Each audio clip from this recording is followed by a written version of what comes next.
جو خبر ہم نے آپ کے ساتھ شیئر کی تھی ایرانی صدر کے حوالے سے، وزیر خارجہ ایران کے وہ بھی اس ہیلی کاپٹر حادثے میں جاں بحق ہو گئے ہیں۔ ابھی تک ایرانی گورنمنٹ کی جانب سے آفیشلی اناؤنس نہیں کیا گیا ہے، لیکن تہران ٹائمز نے رپورٹ کیا اور اس ہیلی کاپٹر کا جو ملبہ ہے وہ بھی مل گیا ہے، اور تبریز سے واپس تہران واپس جا رہے تھے ایرانی صدر، ان کے ہمراہ ان کا ڈیلیگیشن بھی تھا۔ 3 ہیلی کاپٹروں کا یہ قافلہ تھا جو کہ واپس جا رہا تھا۔ ڈیم کا افتتاح کیا تھا انہوں نے آذربائیجان میں، اور پھر وہاں سے وہ تہران واپس لوٹ رہے تھے۔ خبر انیشلی آئی کہ موسم کی خرابی کے باعث رابطہ نہیں ہو پا رہا، لیکن ڈسٹریس سگنل بھی موصول نہیں ہوئے۔ پھر ہارڈ لینڈنگ کے حوالے سے خبریں آئیں، اور اس کے بعد پھر طیارے کو ڈھونڈنے کی کوششیں شروع ہوئی، اور 14 گھنٹے 14.5-15 گھنٹے گزرنے کے بعد اب یہ رپورٹ ہونا شروع ہوا ہے کہ ایرانی صدر جس ہیلی کاپٹر میں سوار تھے اس ہیلی کاپٹر کا ملبہ مل گیا ہے۔ اور پہلے ہی سرکاری ٹی وی ایران کا رپورٹ کر رہا تھا کہ زندگی کے آثار کم لگتے ہیں، خاص طور پہ جو حادثہ ہوا ہے اس کو دیکھتے ہوئے، جو ہیلی کاپٹر کا ملبہ ہے اس کو دیکھتے ہوئے۔ اور اب یہ بتایا جا رہا ہے لیٹس سی کہ ایرانی گورنمنٹ اس کو کس طریقے سے آفیشلی اناؤنس کرتی ہے۔ جی ہاں بالکل، یہ جو ہیلی کاپٹر تھا، یہ جو ایران کا صوبہ تبریز وہاں واپس جا رہا تھا، اور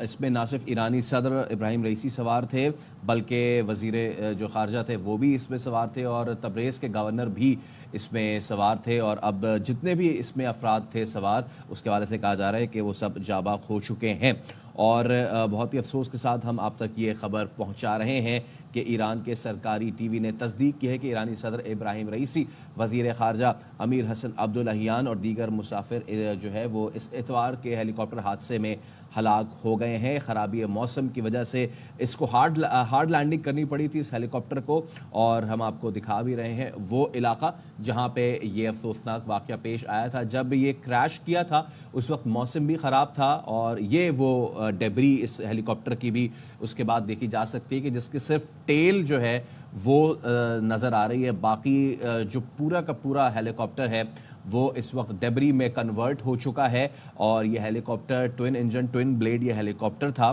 اور دیکھنا یہ ہے کہ اب تفتیش جو ہے وہ کس حوالے سے آگے بڑھتی ہے، اس کے بعد ایران میں جو صورتحال ہے وہ کیسے آگے بڑھتی ہے، کیونکہ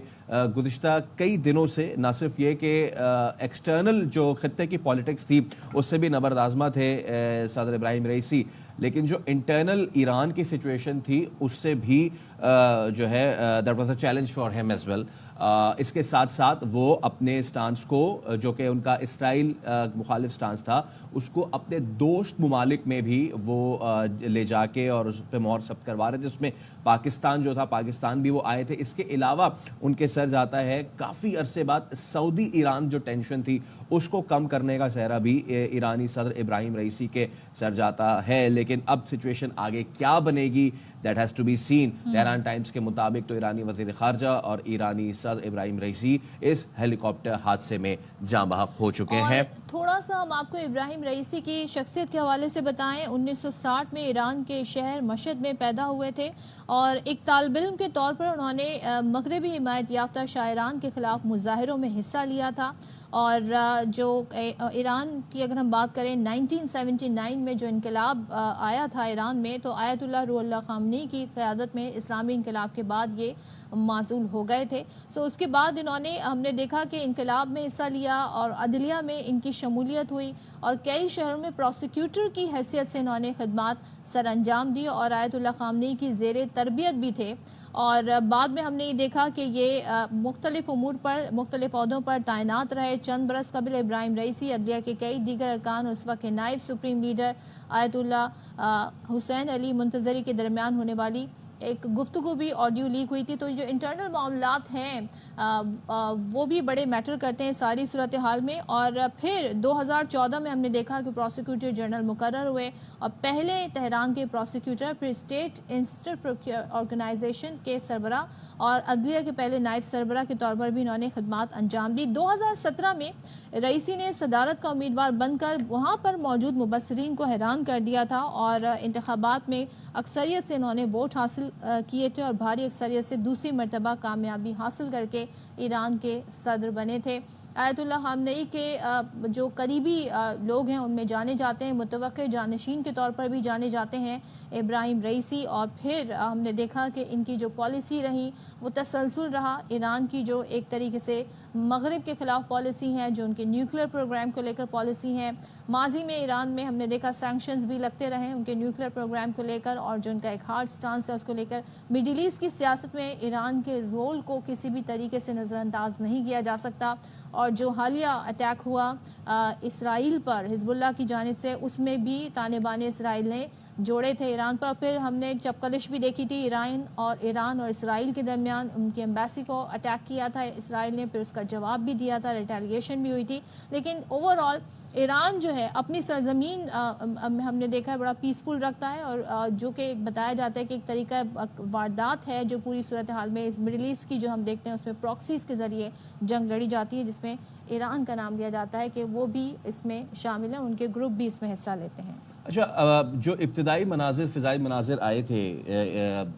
سرکاری خبر رساں ادارہ جو تھا اس نے یہ ڈرون فوٹیج پہلے شیئر کی تھی یہ والی، اور یہ جو آپ اس میں ایک ہاٹ سپاٹ دیکھ رہے ہیں یہ ترکیے کا ڈرون تھا جس نے یہ ہاٹ سپاٹ ڈسکور کیا تھا، اور کیونکہ یہ شام میں واقعہ پیش آیا تھا اندھیرے کی وجہ سے بھی ملبے تک پہنچنے میں کافی مشکلات کا سامنا کرنا پڑ رہا تھا، تو سب سے پہلے ترک ڈرون نے ہاٹ سپاٹس کی نشاندہی کی تھی، اور یہ ڈرون جو بھیجا گیا تھا ابراہیم رئیسی کے ہیلی کاپٹر حادثے کو مقام کو یہ ڈھونڈ رہا تھا، جس کے بعد علاقے کو سکین کیا گیا،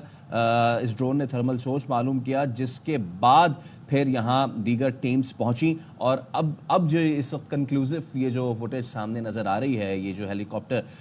اس میں جو اس کی صرف ٹیل ہے جو کہ انٹیکٹ ہے،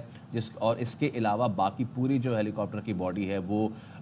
ڈیبری میں یعنی کہ کچرے میں اور راکھ میں تبدیل ہو چکی ہے، اور ریسکیو کام پہلے ہی کہہ چکے تھے کہ جائے وقوع پر زندگی کے کوئی آثار نہیں ہیں۔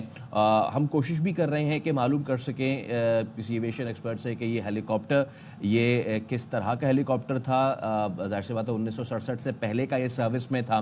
اس کے ساتھ ساتھ کچھ چیزیں جیسے کہ